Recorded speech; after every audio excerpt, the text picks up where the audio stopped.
যুদ্ধ ঘোষণা করে আফগানিস্তানে হামলা পাকিস্তানের ১৩৩ তালেবান সদস্য নিহতের দাবি ইসলামাবাদের ৫৫ পাক সেনার প্রাণহানির দাবি কাবুলের। ইরান যুক্তরাষ্ট্র পারমাণবিক আলোচনায় অগ্রগতি, ইউরেনিয়াম সমৃদ্ধকরণ পুরোপুরি বন্ধের দাবি প্রত্যাখ্যান তেহরানের। আগামী সপ্তাহে ভিয়েনায় কারিগরি পর্যায়ে বৈঠক। ভারত ইসরায়েল সম্পর্ক জোরদারের বার্তা মোদির। গাজার শান্তি পরিকল্পনায় পূর্ণ সমর্থন নয়াদিল্লির। উপত্যকায় নেতানিয়াহু বাহিনীর হামলায় ২ ফিলিস্তিনি নিহত। ২০২৫ সালে বিশ্বজুড়ে রেকর্ড ১২৯ সাংবাদিক নিহত। ড্রোন হামলায় বেড়েছে মৃতের সংখ্যা। ২/৩ হত্যার জন্য দায়ী ইসরায়েল, সিপিজের প্রতিবেদন। এবং মার্চের শুরুতে নেপালে সাধারণ নির্বাচনের ভোট গ্রহণ, চলছে প্রস্তুতি। জেনজিদের সমর্থন আদায়ে সামাজিক মাধ্যমে প্রচারণা, এগিয়ে র্যাপার বালেন্দ্র শাহ।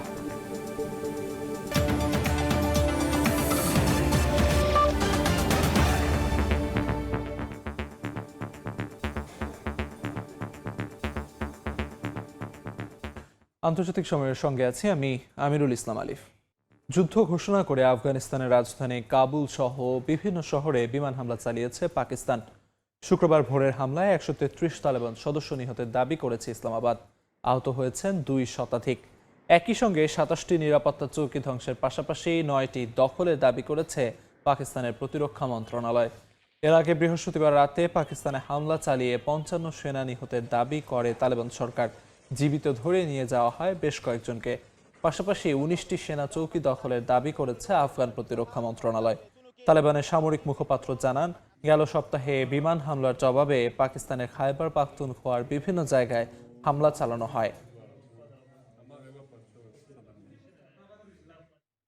ইরান যুক্তরাষ্ট্র পারমাণবিক আলোচনায় গুরুত্বপূর্ণ অগ্রগতি হয়েছে বলে জানিয়েছেন ওমানের পররাষ্ট্রমন্ত্রী বদর আল বুসাইদি। পরামর্শ শেষে উভয় দেশ আবারও আলোচনায় বসবে বলে জানান তিনি। ইরানের রাষ্ট্রীয় গণমাধ্যম জানায়, আলোচনায় ইউরেনিয়াম সমৃদ্ধকরণ পুরোপুরি বন্ধের দাবি প্রত্যাখ্যান করেছে তেহরান। আগামী সপ্তাহে ভিয়েনায় কারিগরি পর্যায়ে বৈঠক অনুষ্ঠিত হওয়ার কথা রয়েছে। জেনেভায় যুক্তরাষ্ট্র ও ইরানের মধ্যে পারমাণবিক কর্মসূচি নিয়ে আলোচনায় গুরুত্বপূর্ণ অগ্রগতি হয়েছে বলে জানিয়েছেন ওমানের পররাষ্ট্রমন্ত্রী বদর আল বুসাইদি। দুই দেশই নিজেদের রাজধানীতে পরামর্শ শেষে পুনরায় আলোচনায় বসবেন বলে জানান তিনি। আগামী সপ্তাহে ভিয়েনায় কারিগরি পর্যায়ে বৈঠক অনুষ্ঠিত হওয়ার কথা রয়েছে। তবে এ বিষয়ে তাৎক্ষণিক কোনো মন্তব্য করেননি দুই দেশের কর্মকর্তারা। আলোচনায় ইরানি প্রতিনিধি দলের নেতৃত্ব দেন পররাষ্ট্রমন্ত্রী আব্বাস আরাকচি। মার্কিন পক্ষের নেতৃত্বে ছিলেন বিশেষ দূত স্টিভ উইটকফ এবং ট্রাম্পের জামাতা জ্যারেড কুশনার। ইরানের রাষ্ট্রীয় গণমাধ্যম জানায়, তেহরান শান্তিপূর্ণ পারমাণবিক জ্বালানি কর্মসূচির অধিকার পুনর্ব্যক্ত করেছে। নিজেদের ভূখণ্ডে ইউরেনিয়াম সমৃদ্ধকরণ পুরোপুরি বন্ধ কিংবা মজুদ বিদেশে পাঠানোর দাবি প্রত্যাখ্যান করেছে। তবে ধারণা করা হচ্ছে, নিষেধাজ্ঞা প্রত্যাহারের বিনিময়ে কিছু ছাড় দেওয়ার প্রস্তাব দেওয়া হয়েছে। মার্কিন গণমাধ্যমে প্রকাশিত খবরে বলা হয়েছে, আলোচনা ভেস্তে গেলে ইরানের বিপ্লবী গার্ড বা পারমাণবিক স্থাপনায় প্রাথমিক হামলার বিষয় বিবেচনা করছেন ট্রাম্প। এমনকি সর্বোচ্চ নেতা আয়াতুল্লাহ আলী খামেনির নেতৃত্ব উৎখাতের লক্ষ্যেও অভিযান হতে পারে বলে ইঙ্গিত রয়েছে। তবে যুক্তরাষ্ট্রের জয়েন্ট চিফস অব স্টাফের চেয়ারম্যান সম্ভাব্য দীর্ঘমেয়াদী সংঘাতের ঝুঁকি সম্পর্কে সতর্ক করেছেন। ইরান হুঁশিয়ারি দিয়েছে, কোনো হামলার জবাবে মধ্যপ্রাচ্যে মার্কিন ঘাঁটি ও ইসরায়েলকে লক্ষ্যবস্তু করা হবে। বরকতুল্লাহ, সময় সংবাদ। গাজা সিটিতে ইসরায়েলি বিমান হামলায় ২ ফিলিস্তিনি নিহত হয়েছেন, আহত হয়েছেন আরও কয়েকজন। একই দিন লেবাননের বেকা উপত্যকায় ইসরায়েলি হামলায় এক সিরীয় কিশোর নিহত হয়েছে।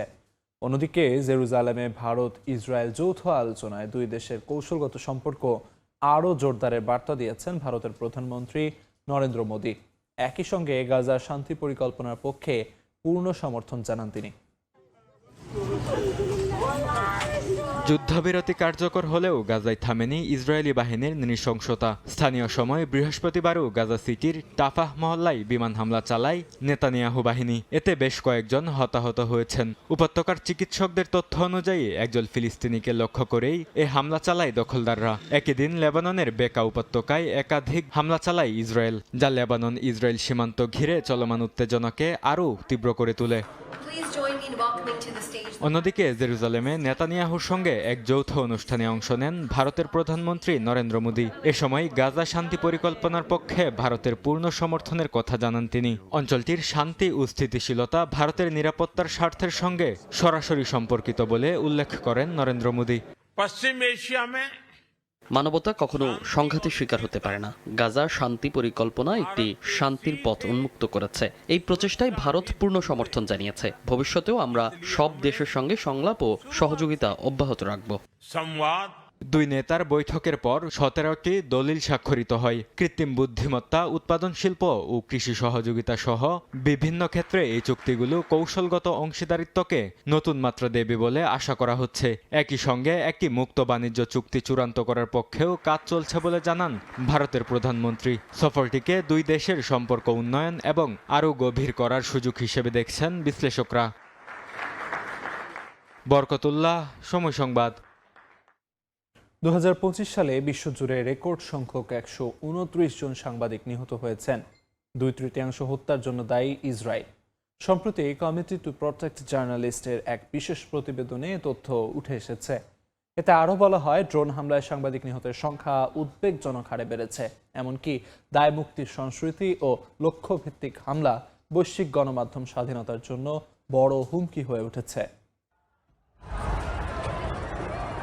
গাজা ইসরায়েলের নির্মম হত্যাকাণ্ড কিংবা রাশিয়া ইউক্রেন যুদ্ধ প্রতি মুহূর্তের খবর বিশ্ববাসীর কাছে তুলে ধরতে সর্বদা কাজে নিয়োজিত থাকেন বহু সাংবাদিক। আর এসব সহিংসতা আর যুদ্ধে জনসাধারণের পাশাপাশি নিহত হন সাংবাদিকও। সম্প্রতি কমিটি টু প্রোটেক্ট জার্নালিস্টের এক বিশেষ প্রতিবেদনে উঠে এসেছে 2025 সালে বিশ্বজুড়ে রেকর্ড সংখ্যক 129 জন সাংবাদিক নিহত হয়েছেন। তাদের 2/3 হত্যার জন্য দায়ী ইসরায়েল। সিপিজের প্রতিবেদনে বলা হয়, টানা দ্বিতীয় বছরের মতো সাংবাদিক মৃত্যুর নতুন রেকর্ড গড়েছে। 129 জনের মধ্যে অন্তত 104 জন নিহত হয়েছেন সরাসরি সংঘাতপূর্ণ এলাকায়। এর মধ্যে 86 জন নিহত হন ইসরায়েলি হামলায়, যাদের বেশিরভাগই গাজায় কর্মরত ফিলিস্তিনি সাংবাদিক। সিপিজের তথ্য মতে 1992 সাল থেকে তথ্য সংরক্ষণ শুরুর পর কোনো দেশের সামরিক বাহিনী এত বেশি সাংবাদিক হত্যার সঙ্গে জড়িত হয়নি। লক্ষ্যভিত্তিক হত্যার ঘটনায় 47টি কেস হত্যাকাণ্ড হিসেবে নথিভুক্ত করেছে সিপিজে, যার 81% জন্য ইসরায়েলকে দায়ী করা হয়েছে। প্রতিবেদনে বলা হয়, আন্তর্জাতিক মানবাধিকার আইনে সাংবাদিকরাও বেসামরিক নাগরিক, তাই তাদের ইচ্ছাকৃতভাবে টার্গেট করা যুদ্ধাপরাধের শামিল। তবু অধিকাংশ ঘটনায় স্বচ্ছ তদন্ত না হওয়ায় কাউকেই জবাবদিহির আওতায় আনা হয়নি। দায়মুক্তির এই সংস্কৃতির কারণে ভবিষ্যতে হামলার ঝুঁকি আরও বেড়ে যাচ্ছে। ড্রোন হামলায়ও সাংবাদিক নিহতের প্রবণতা আশঙ্কাজনকভাবে বেড়েছে। 2023 সালে যেখানে এ ধরনের মৃত্যু ছিল মাত্র 2টি, সেখানে 2025 সালে তা বেড়ে দাঁড়ায় 39-এ। গাজায় 28 জন, সুদানে 5 জন, ইউক্রেনে 4 জন সহ বিভিন্ন সংঘাতে ড্রোন ব্যবহার করে সাংবাদিকদের টার্গেট করা হয়েছে। সিপিজির মতে, দুর্নিয়ন্ত্রিত ও নির্ভুল আঘাত হানতে সক্ষম ড্রোন এখন সাংবাদিকদের জন্য নতুন বড় হুমকি হয়ে উঠেছে। বাংলাদেশ সহ বিভিন্ন দেশে সাংবাদিকরা হত্যা ও সহিংসতার শিকার হয়েছেন। দুর্বল আইনের শাসন, রাজনৈতিক প্রভাব ও সংঘবদ্ধ অপরাধ চক্রের দৌরাত্ম্য এসব হত্যাকাণ্ডে ভূমিকা রাখছে। সিপিজের প্রধান জোডি গিন্সবার্গ সতর্ক করে বলেছেন, সাংবাদিকদের উপর হামলা গণমাধ্যমের স্বাধীনতার জন্য বড় হুমকি। সাংবাদিকদের নিরাপত্তা নিশ্চিত ও আন্তর্জাতিক তদন্ত কাঠামো গড়ে তোলার আহ্বান জানিয়েছে সংস্থাটি। নাদিম মারজান, সময় সংবাদ। আগামী 5 মার্চ নেপালে সাধারণ নির্বাচনের ভোট গ্রহণ। রক্তক্ষয়ী আন্দোলনের মুখে সাবেক প্রধানমন্ত্রী কেপি শর্মা ওলির সরকারের পতনের পর এটি প্রথম জাতীয় নির্বাচন। 275 সদস্যের আইনসভা গঠনে ভোট দেবেন প্রায় 1,90,00,000 নাগরিক। প্রতিদ্বন্দ্বিতা করছেন 3,400-র বেশি প্রার্থী। এবারের নির্বাচনে জেনজি ভোটারদের আকৃষ্ট করতে প্রচারণার ক্ষেত্রে প্রার্থীদের জন্য সামাজিক মাধ্যম হয়ে উঠেছে অন্যতম ভরসা। এখন পর্যন্ত দেশটিতে জনপ্রিয়তায় এগিয়ে রয়েছেন সাবেক র্যাপার বালেন্দ্র শাহ। আগামী 5 মার্চ জাতীয় নির্বাচন ঘিরে নেপালে চলছে ভোটের প্রস্তুতি। প্রচারণায় ব্যস্ত সময় পার করছেন প্রার্থীরা। নির্বাচনী ইশতেহারে বড় দলগুলো দিচ্ছেন কর্মসংস্থান সংকট ও বিদেশমুখী শ্রম প্রবাহ কমানোর প্রতিশ্রুতি। 2025 সালের সেপ্টেম্বরে জেনজিদের নেতৃত্বে রক্তক্ষয়ী দুর্নীতি বিরোধী আন্দোলনে কেপি শর্মা ওলি সরকারের পতনের পর এটি হবে দেশটির প্রথম সাধারণ নির্বাচন। 275 সদস্যের আইনসভা গঠনে ভোট দেবেন প্রায় 1,90,00,000 নাগরিক। তাদের মধ্যে মধ্যে 8 লাখ ভোটার রয়েছেন যারা এবারই ভোটার হয়েছেন। ফার্স্ট পাস্ট দ্য পোস্ট এবং আনুপাতিক প্রতিনিধিত্ব এই দুই পদ্ধতির সমন্বয়ে 275 জন সংসদ সদস্য নির্বাচিত হবেন। প্রতিদ্বন্দ্বিতা করছেন 3400-র বেশি প্রার্থী। এবারের নির্বাচনে আলোচনায় রয়েছে বেশ কয়েকটি রাজনৈতিক দল। এর মধ্যে সাবেক র্যাপার বালেন্দ্র শাহর স্বতন্ত্র পার্টি অন্যতম। 2022 সালের সবশেষ সাধারণ নির্বাচনে চতুর্থ হয়েছিল। বিশ্লেষকদের মতে এবার দলটি অনেক ভালো ফল করতে পারে। শাহকে দলটির সম্ভাব্য প্রধানমন্ত্রী প্রার্থী হিসেবে দেখা যাচ্ছে। নেপালি কংগ্রেসও আরেকটি শক্ত প্রতিদ্বন্দ্বী। দলটি সাবেক প্রধানমন্ত্রী শের বাহাদুর দেউবাকে সরিয়ে 49 বছর বয়সী গগন থাপাকে নেতা নির্বাচিত করেছে। ভোটের মাঠে অন্য প্রধান খেলোয়াড়দের মধ্যে রয়েছে অলির দল কমিউনিস্ট পার্টি অব নেপাল, যা গত নির্বাচনে সর্বাধিক আসন জিতেছিল, এবং সাবেক মাওবাদী নেতা প্রচণ্ড নেতৃত্বাধীন নেপালি কমিউনিস্ট পার্টি। গণমাধ্যম বলছে নেপালের ঝাপা জেলার 5টি সংসদীয় আসনের একটি ঝাপা 5, যা সাবেক প্রধানমন্ত্রী কেপি ওলির শক্ত ঘাঁটি। কিন্তু এবার সেখানে কাঠমান্ডুর সাবেক মেয়র ও সম্ভাব্য প্রধানমন্ত্রী বালেন্দ্র শাহ প্রতিদ্বন্দ্বিতা করছেন। ফলে আসনটি গুরুত্বপূর্ণ নির্বাচনী লড়াইয়ের ক্ষেত্রে পরিণত হয়েছে। নির্বাচনে জেনজিদের ভোটকে গুরুত্বের সঙ্গে দেখা হচ্ছে। তাদের লক্ষ্য করেই বদলানো হয়েছে নির্বাচনী কৌশল। ফেসবুক, টিকটক ও ইউটিউব কেন্দ্রিক প্রচারণা এখন প্রার্থীদের মূল ভরসা। কম খরচে দ্রুত পৌঁছানো ও তাৎক্ষণিক প্রতিক্রিয়া পাওয়ার সুবিধাই ডিজিটাল মাধ্যমকে এগিয়ে দিচ্ছে। ফলে মাঠের পোস্টার, লিফলেটের দৃশ্যমান উপস্থিতি কমেছে চোখে পড়ার মতো। নির্বাচনী ব্যানার পোস্টারের অর্ডার কমে যাওয়ায় কিছুটা হতাশ ব্যবসায়ীরা। রাইসা জান্নাত, সময় সংবাদ। মাদক সম্রাট এল মেনচো নিহতের জেরে কয়েকদিনের সহিংসতার পর মেক্সিকোয় পরিস্থিতি কিছুটা স্বাভাবিক হতে শুরু করেছে। নিরাপত্তা বাহিনীর কড়া টহলের মধ্যেই খুলছে স্কুল, ব্যবসা প্রতিষ্ঠান।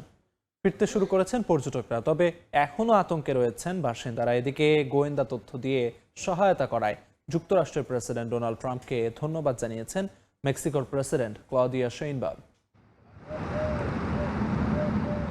গেল রোববার সামরিক অভিযানে নিহত হন কুখ্যাত মাদক সম্রাট এল মেনচো। এরপর মেক্সিকো জুড়ে সহিংসতা ছড়িয়ে পড়ে। অন্তত 20টি অঙ্গরাজ্যে সড়ক অবরোধ, গাড়িতে অগ্নিসংযোগ ও ব্যবসা প্রতিষ্ঠানে হামলার ঘটনা ঘটে, যার ক্ষতচিহ্ন এখনও স্পষ্ট। নিহত হন নিরাপত্তা বাহিনীর অনেক সদস্য। ধীরে ধীরে স্বাভাবিক হতে শুরু করেছে পরিস্থিতি। সামাজিক ও অর্থনৈতিক কার্যক্রম আংশিকভাবে সচল হতে শুরু করেছে। নিরাপত্তা বাহিনীর কড়া টহলের মধ্যেই খুলছে স্কুল, ব্যবসা প্রতিষ্ঠান। সৈকতে ফিরছেন পর্যটকরা। মেক্সিকোর অ্যাটর্নি জেনারেলের কার্যালয় জানিয়েছে এল মেনচোর 2 দেহরক্ষীকে গ্রেফতার করে কঠোর নিরাপত্তার মধ্য দিয়ে ফেডারেল কারাগারে স্থানান্তর করা হয়েছে। অস্ত্র বহনের অভিযোগে তাদের বিরুদ্ধে বাধ্যতামূলক প্রি ট্রায়াল ডিটেনশনের আদেশ দিয়েছেন আদালত। কর্তৃপক্ষ বলছে অবরোধ ধীরে ধীরে কমলেও সম্ভাব্য হামলা ঠেকাতে নজরদারি জোরদার রাখা হয়েছে। তবুও বাসিন্দাদের মাঝে কাজ করছে আতঙ্ক। জীবন তো চলবেই, তবুও রাস্তায় কি হয় না হয় তার ভয় থেকেই যায়। কখনো দৌড়াতে হয়, লুকাতে হয়। the situation, keep up with the news and stuff. পুরো পরিস্থিতি নিয়ে খুব খারাপ অনুভব করছি। আমার কর্মস্থল, আমাদের অফিস, সামনে কি আছে, কি হতে যাচ্ছে, এই অনিশ্চয়তা আমাদের ঘিরে আছে। এদিকে বর্তমান পরিস্থিতি নিয়ে বুধবার ফোনালাপ করেন মার্কিন প্রেসিডেন্ট ডোনাল্ড ট্রাম্প ও মেক্সিকোর প্রেসিডেন্ট ক্লডিয়া শেইনবাউম। গোয়েন্দা তথ্য সহায়তায় ওয়াশিংটনের গুরুত্বপূর্ণ ভূমিকা ছিল উল্লেখ করে ট্রাম্পকে ধন্যবাদ জানান শেইনবাউম।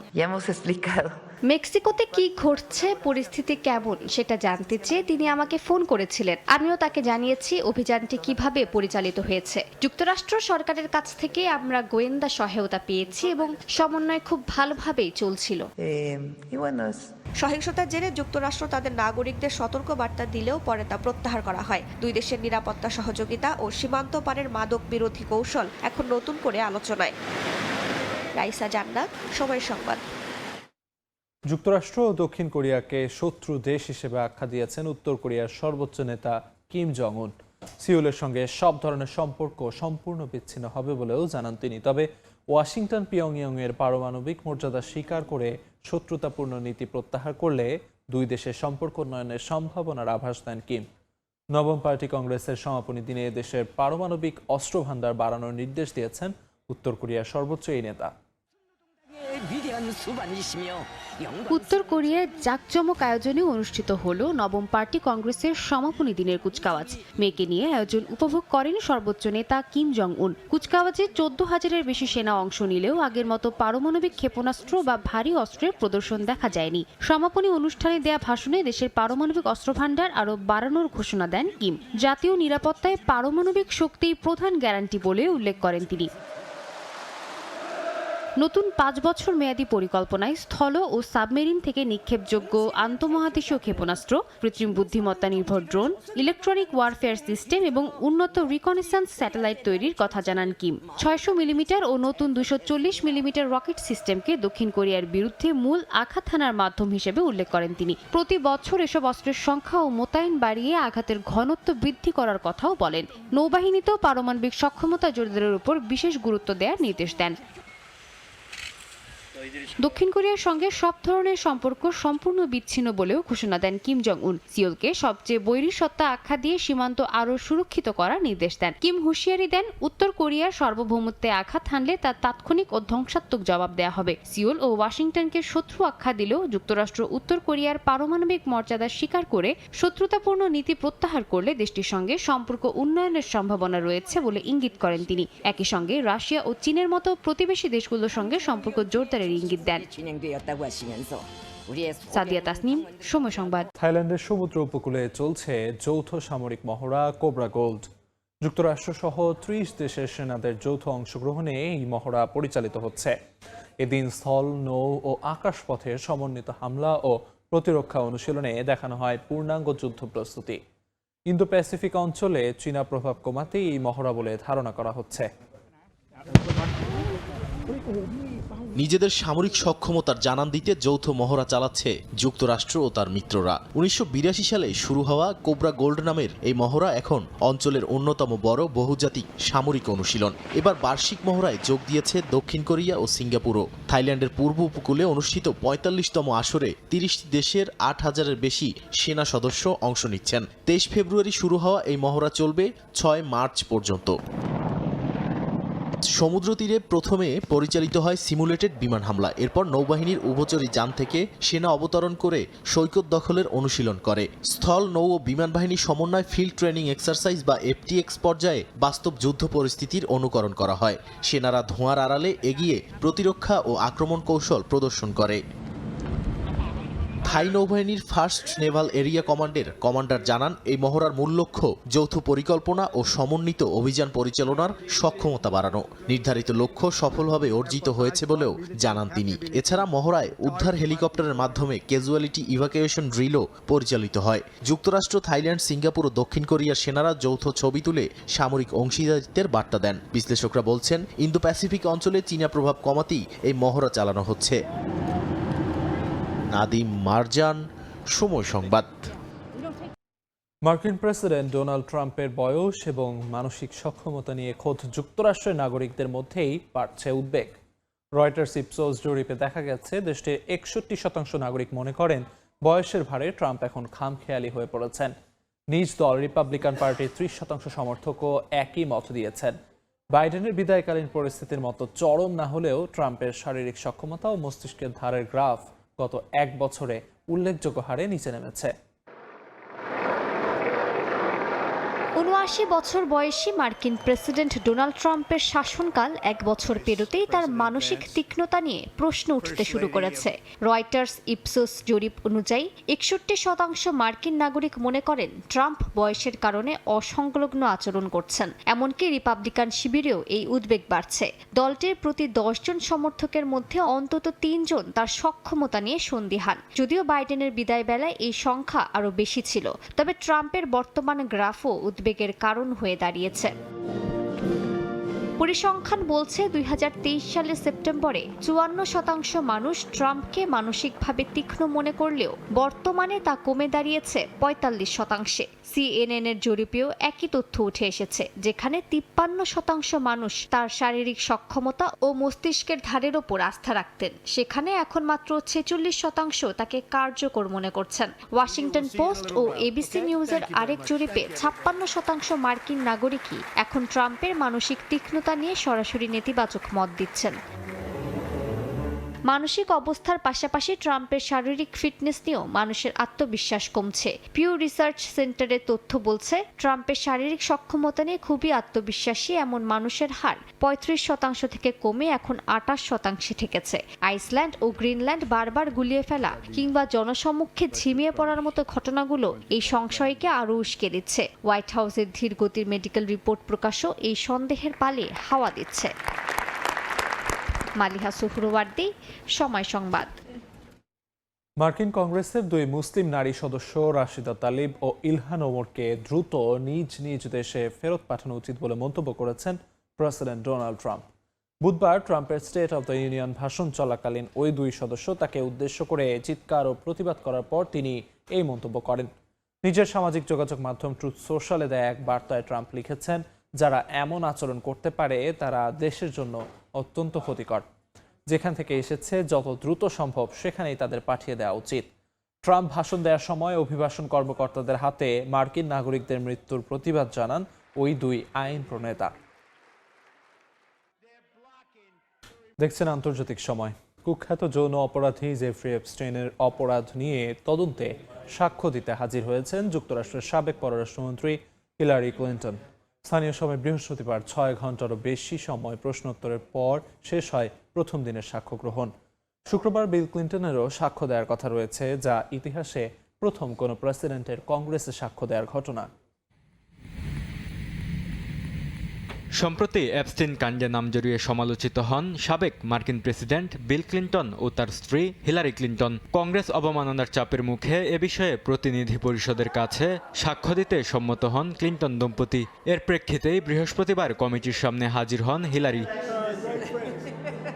রুদ্ধদ্বার সাক্ষ্যে অংশ নেয়া হিলারির ছবি প্রকাশের জেরে কিছুক্ষণের জন্য বন্ধ রাখা হয় সাক্ষ্য গ্রহণ প্রক্রিয়া। পরে তা আবারও শুরু হয়। 6 ঘন্টারও বেশি প্রশ্নোত্তরের পর প্রথম দিনের সাক্ষ্য গ্রহণ শেষ হয়। কমিটির সামনে সব প্রশ্নের যথাসম্ভব উত্তর দিয়েছেন বলে জানান হিলারি। এপস্টেইনকে তিনি কখনো চিনতেন না।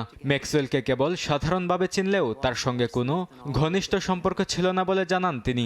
সাক্ষ্য দেয়া শেষ করে সাংবাদিকদের সঙ্গে কথা বলেন হিলারি। এ সময় জবানবন্দির প্রতিলিপি বা ভিডিও দ্রুত প্রকাশ করার আহ্বান জানান সাবেক এই পররাষ্ট্রমন্ত্রী। স্থানীয় সময় শুক্রবার বিল ক্লিন্টনেরও প্রতিনিধি পরিষদের কমিটির সামনে সাক্ষ্য দেওয়ার কথা রয়েছে। অন্যদিকে জেফ্রি এপস্টেইনের সঙ্গে সম্পর্কের বিষয়ে তদন্ত শুরুর কয়েক সপ্তাহের মাথায় পদত্যাগ করেছেন বিশ্ব অর্থনৈতিক ফোরামের প্রেসিডেন্ট বুর্জ ব্রেন্দে। স্থানীয় সময় বৃহস্পতিবার এক বিবৃতিতে পদত্যাগের বিষয়টি জানান তিনি। সম্প্রতি যুক্তরাষ্ট্রের বিচার বিভাগের প্রকাশিত নথিতে দেখা গেছে এপস্টেইনের সঙ্গে ব্রেন্দের 3টি ব্যবসায়িক নৈশভোজন হয়েছিল।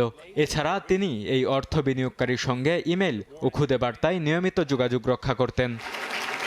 বরকতুল্লাহ, সময় সংবাদ। গ্রিনল্যান্ড নিয়ে মার্কিন প্রেসিডেন্ট ডোনাল্ড ট্রাম্পের সঙ্গে বিরোধের মধ্যে ডেনমার্কে আগাম নির্বাচনের ঘোষণা দিয়েছেন ড্যানিশ প্রধানমন্ত্রী মেটা ফ্রেডেরিকসন। আগামী 24 মার্চ নির্বাচনের ঘোষণা দিয়ে প্রধানমন্ত্রী বলেন, নিরাপত্তার বিষয়টি অনেক বছর ধরেই ডেনমার্কের রাজনীতির ভিত হয়েছিল, আগামীতেও তাই থাকবে। পার্লামেন্টে দেয়া ভাষণে প্রধানমন্ত্রী আরও বলেন, ড্যানিশ ও ইউরোপীয় হিসেবে নিজের পায়ে দাঁড়ানো জরুরি। ইউরোপকে ঐক্যবদ্ধ রাখতে এই নির্বাচনকে গুরুত্বপূর্ণ বলে আখ্যা দেন তিনি। তবে ফ্রেডেরিকসেনই প্রধানমন্ত্রী হিসেবে থাকবেন কিনা তা নির্ভর করছে সোশ্যাল ডেমোক্র্যাটদের কতটা শক্তিশালী ম্যান্ডেট দেবেন তার উপর। ব্রাজিলের মিনাস জেরাইসে বন্যা ও ভূমিধসের মৃতের সংখ্যা বেড়ে 59 জনে দাঁড়িয়েছে। এখনও নিখোঁজ রয়েছেন বেশ কয়েকজন। দমকল বাহিনীর আশঙ্কা, নিখোঁজদের জীবিত পাওয়ার সম্ভাবনা খুবই কম। টানা ভারী বৃষ্টিতে নদ নদী উপচে পড়ে বিস্তীর্ণ এলাকা প্লাবিত হওয়ায় প্রায় 3600 বাসিন্দা ঘরছাড়া হয়েছেন। স্থানীয় মেয়র জানান, সোমবার থেকে এ পর্যন্ত অন্তত 20টি ভূমিধসের ঘটনা ঘটেছে। ঝুঁকিপূর্ণ পাহাড়ি বসতিতে দীর্ঘদিন সরকারি সহায়তা না পাওয়ার অভিযোগ করেছেন বাসিন্দারা। উত্তর পূর্ব ভারতের সিকিম রাজ্যে একই দিনে কয়েক ঘন্টার ব্যবধানে 2বার ভূকম্পন অনুভূত হয়েছে। বৃহস্পতিবার সকালে সিকিমে প্রথমে 4.6 মাত্রার ভূমিকম্প আঘাত হানে, যার কেন্দ্র ছিল গিয়ালসিং জেলার ইউকোসমের কাছে। গভীরতা প্রায় 10 কিলোমিটার। কিছুক্ষণ পর মাঙ্গান জেলায় 3.5 মাত্রার আরেকটি ভূকম্পন অনুভূত হয়। উত্তরবঙ্গের দার্জিলিং, শিলিগুড়ি, জলপাইগুড়ি এমনকি কলকাতাতেও কম্পন টের পাওয়া যায়। এর আগে বুধবার রাতে মিয়ানমারে 5.1 মাত্রার ভূমিকম্প আঘাত হানে। কম্পনের কেন্দ্র ছিল প্রায় 106 কিলোমিটার গভীরে। যুক্তরাষ্ট্রের ভূতাত্ত্বিক জরিপ সংস্থার তথ্য অনুযায়ী এর তীব্রতা একই এবং গভীরতা ছিল 129 কিলোমিটার। বাংলাদেশের চট্টগ্রাম সহ বিভিন্ন এলাকায় কম্পন অনুভূত হয়। বাংলাদেশি একজন রসায়নবিদের গবেষণা তাক লাগিয়ে দিয়েছে ফিনল্যান্ডকে। হেলসিঙ্কি বিশ্ববিদ্যালয়ের গবেষক ডক্টর জহিরুদ্দিন আহমদ উদ্ভাবন করেছেন দ্রুত সময়ের মধ্যে ধাতু থেকে পরিবেশ দূষণ ঠেকানোর উপায়। ফিনল্যান্ড থেকে মহিউদ্দিন মধুর রিপোর্টে বিস্তারিত। ধাতু থেকে পরিবেশ দূষণ ঠেকানোর একটি উপায় বের করেছেন রসায়ন বিজ্ঞানের গবেষক ডক্টর জহিরুদ্দিন আহমদ। কপার লবণ দ্বারা উন্মুক্ত বাতাস ও পানি ব্যবহারকে প্রাধান্য দিয়ে এই উদ্ভাবন সাড়া ফেলেছে ইউরোপের দেশ ফিনল্যান্ডে। হেলসিঙ্কি ইউনিভার্সিটির গবেষক জহিরুদ্দিন আহমদের বাড়ি বাংলাদেশের জামালপুরে। জাহাঙ্গীরনগর বিশ্ববিদ্যালয় থেকে অনার্স মাস্টার্স শেষে পিএইচডি শিক্ষার্থী হিসেবে ফিনল্যান্ডে পাড়ি জমান 2002 সালে। সেই থেকে হেলসিঙ্কি ইউনিভার্সিটির অজৈব রসায়ন ল্যাবরেটরিতে সিনিয়র রিসার্চার হিসেবে কর্মরত। তার তত্ত্বাবধানে কাজ করছেন এক ঝাঁক শিক্ষার্থী। দারুণ এক উদ্ভাবনে কাজ করে যাচ্ছেন মিস্টার জহিরুদ্দিন আহমদ। তিনি সেসব আমাদের শেখাচ্ছেন, পরবর্তী প্রজন্মের জন্য মাইল ফলক হয়ে থাকবে।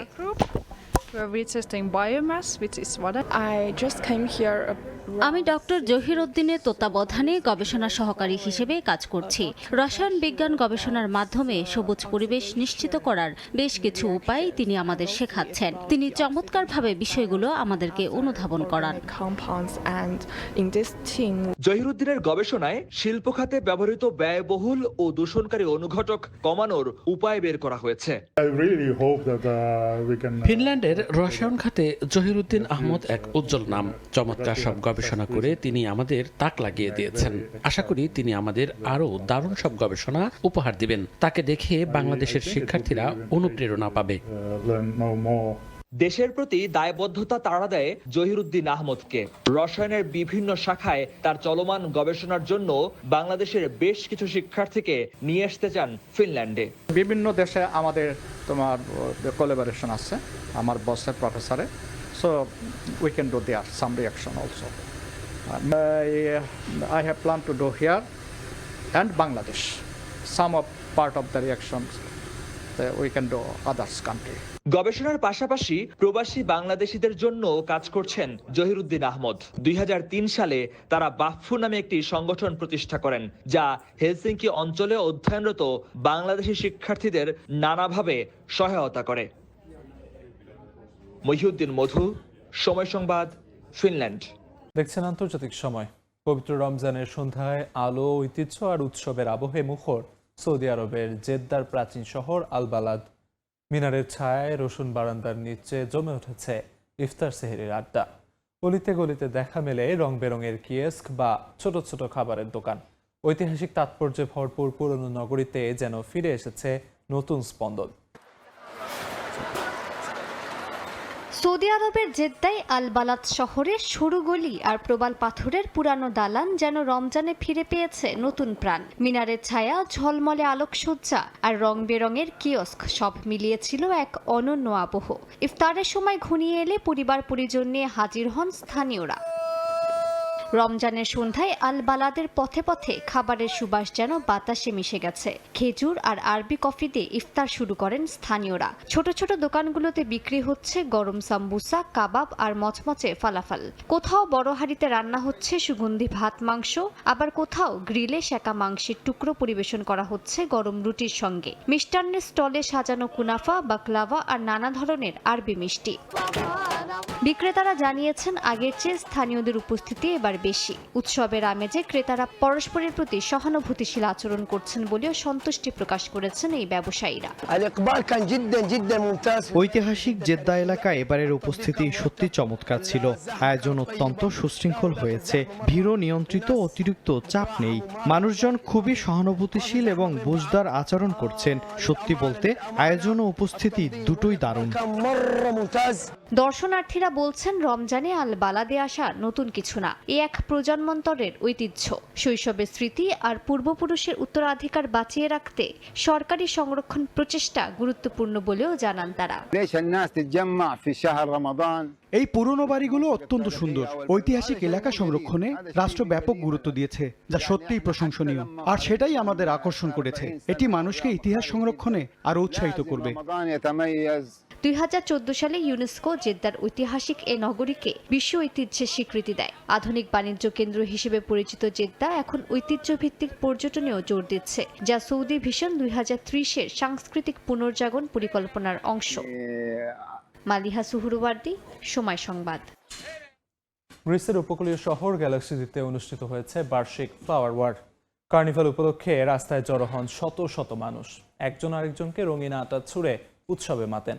অটোমান শাসন আমলে কার্নিভাল নিষিদ্ধের প্রতিবাদে স্থানীয়দের আন্দোলনের স্মরণে প্রতি বছর পালিত হয় এই উৎসব।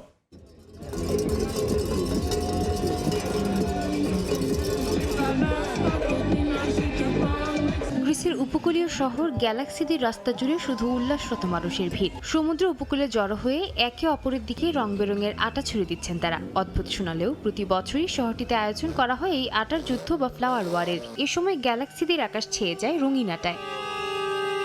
বন্দর এলাকাতেই শুরু হয় মূল আটার যুদ্ধ। খাবারের রং মেশানো রঙিন আটা একে অপরের দিকে ছুড়ে দিচ্ছেন সবাই। কেউ নাচছেন, কেউ গাড়ির উপর দাঁড়িয়ে পতাকা নাড়ছেন, আবার কেউ বড় ব্রোঞ্জের ঘণ্টা বাজিয়ে উৎসবে আলাদা মাত্রা যোগ করছেন। দেশ বিদেশে নানা প্রান্ত থেকে মানুষেরা ছুটে আসেন এই উৎসবে যোগ দিতে। আমরা দারুণ সময় কাটাচ্ছি। এই প্রথম এখানে এলাম। সবার অন্তত একবার এখানে আসা উচিত। আপনারা দেখতেই পাচ্ছেন, সাহস করে স্যুট ছাড়াই আমরা খেলতে নেমেছি। শেষ পর্যন্ত কেমন দেখাচ্ছে সেটা গুরুত্বপূর্ণ নয়, গুরুত্বপূর্ণ হলো আনন্দ আর উল্লাস। গ্রিক অর্থোডক্স ক্যালেন্ডার অনুযায়ী ক্লিন মানডেতে হয় এই আয়োজন। এথেন্স থেকে প্রায় 200 কিলোমিটার পশ্চিমে অবস্থিত এই শহরে প্রতি বছর হাজারো মানুষ ভিড় করেন। এই রঙিন উৎসবের ইতিহাস 19 শতক থেকে। অটোমান শাসনামলে কার্নিভাল নিষিদ্ধ থাকলেও স্থানীয়রা মুখে ছাই মেখে রাস্তায় নেচে প্রতিবাদ জানাতেন। সেই প্রতিবাদের রূপেই বদলে হয়েছে আজকের ফ্লাওয়ার ওয়ার। সাহস, স্বাধীনতা আর আনন্দের প্রতীক হয়ে এখনো টিকে আছে গ্যালাক্সিদের এই আয়োজন। সাদিয়া তাসনিম, সময় সংবাদ। সম্প্রতি সামাজিক যোগাযোগ মাধ্যমে আলোড়ন সৃষ্টি করে জাপানের চিড়িয়াখানার ছোট্ট এক বানরছানা। মাকে হারিয়ে খেলনা ওরাংওটানকে শৈশবের আশ্রয় হিসেবে জড়িয়ে রাখার বানরছানার সেই ভিডিও দেখে আবেগ আপ্লুত হন লাখো মানুষ। সেই আবেগকে পুঁজি করেই ব্যবসায় বাজিমাত করেছে সুইডিশ প্রতিষ্ঠান আইকিয়া। ক্রেতারা দোকানে ভিড় জমাচ্ছেন খেলনা ওরাংওটান কেনার জন্য। শৈশবের যে সময়টায় মায়ের আশ্রয়ে নিরাপদে বেড়ে ওঠে শিশুরা, সেই বয়সে পাঞ্চ নামের এই বানরছানার সঙ্গী হয়েছে খেলনা ওরাংওটান। কমলা রঙের এই পুতুলটি ছোট্ট বানরছানার মায়ের জায়গা দখল করেছে। বন্ধুদের সঙ্গে মারপিট হোক বা বড়দের ভয়, সব কিছুতেই ছুটে গিয়ে পুতুলটিকে জড়িয়ে ধরছে সে। কখনো ব্যবহার করছে নিজেকে অন্য বানরদের থেকে আড়াল করতে। সামাজিক যোগাযোগ মাধ্যমে মানুষের আবেগকে নাড়া দিয়েছে এই ভিডিও। জাপানের ইচিকাওয়া চিড়িয়াখানা কর্তৃপক্ষ জানায়, জন্মের পর বানরছানাটিকে চিড়িয়াখানা চত্বরে ফেলে চলে যায় তার মা। তখন থেকেই তাকে নিজেদের দায়িত্বে নিয়ে আসে কর্তৃপক্ষ। জন্মের পর জাপানিজ ম্যাকাকি প্রজাতির বানর তাদের পেশিশক্তি ও নিরাপত্তার অনুভূতি তৈরি করতে তাদের মাকে জড়িয়ে ধরে। পাঞ্চের মা না থাকায় বিকল্প হিসেবে তাকে সুইডিশ আসবাবপত্র বিক্রেতার প্রতিষ্ঠান আইকিয়া থেকে কেনা ওরাংওটানটি উপহার দেওয়া হয়। ভিডিওটি সামাজিক যোগাযোগ মাধ্যমে ছড়িয়ে পড়ার পর থেকে এই খেলনাটির জনপ্রিয়তাও বেড়েছে পাল্লা দিয়ে। সিঙ্গাপুরের আইকিয়া স্টোরের এক বিক্রেতা জানান, সোমবার থেকে দোকানের সব ওরাংওটান প্লাস টয় বিক্রি হয়ে গেছে। অন্যান্য দেশেও দোকানগুলো থেকে এই খেলনা দ্রুত বিক্রি হয়ে যাচ্ছে। সাদিয়া তাসনিম, সময় সংবাদ। আন্তর্জাতিক সময়ের শীর্ষ সংবাদগুলো জানিয়ে দিচ্ছি আরেকবার।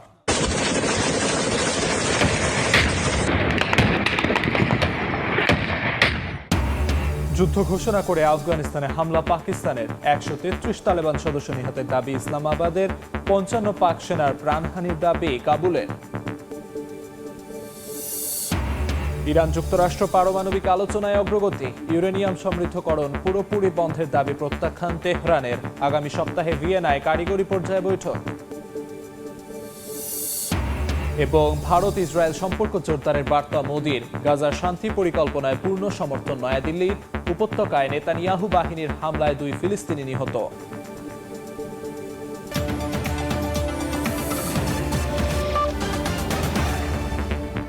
এই ছিল আন্তর্জাতিক সময়। এরপর সকাল 10টার সময় সংবাদ নিয়ে আসছি কিছুক্ষণ পর। সঙ্গে থাকুন সময়ের।